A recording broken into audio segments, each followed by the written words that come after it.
नमस्कार शेतकरी मित्रांनो, महाराष्ट्र राज्यातील 89 लाख शेतकऱ्यांसाठी आली सर्वात मोठी आनंदाची बातमी। नमो शेतकरी योजनेचा 9व्या हप्त्याची तारीख ही जाहीर झालेली आहे।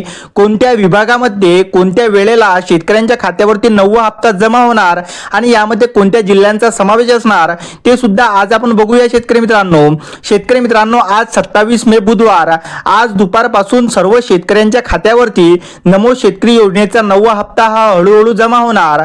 आधी कोणत्या विभागामध्ये पैसे जमा होणार तर शेतकरी मित्रांनो, अमरावती विभागामध्ये अमरावती, अकोला, बुलढाणा, यवतमाळ, वाशिम या जिल्ह्यामध्ये 12 ते 1 या सुमारास पैसे जमा होणार। त्यानंतर नागपूर, छत्रपती संभाजीनगर विभागामध्ये दुपारी 1 ते 3 च्या सुमारास हा हप्ता जमा होणार। त्यानंतर पुणे, नाशिक आणि कोकण या विभागामध्ये शेतकरी मित्रांनो दुपारी 3 वाजेपासून ते रात्री 10 वाजेपर्यंत सर्व पात्र शेतकऱ्यांच्या खात्यावरती नमो शेतकरी योजनेचा 9वा हप्ता हा हळूहळू जमा होणार आहे। शेतकरी मित्रांनो, आणि अद्यापही ज्या शेतकऱ्यांनी ई-केवायसी केलेलं नाही त्यांनी ई-केवायसी करून घ्यावी, त्यानंतर तुम्हाला हा नमो शेतकरीचा हप्ता मिळू शकतो। आणि शेतकरी मित्रांनो, आज 27 मे ला काही तांत्रिक अडचणीमुळे काही शेतकऱ्यांच्या खात्यावरती हप्ता जर जमा झाला नसेल तर शेतकरी मित्रांनो, हा हप्ता तुम्हाला 28 किंवा 29 मे रोजी सर्व पात्र शेतकऱ्यांच्या खात्यावरती जमा होणार आहे। शेतकरी मित्रांनो,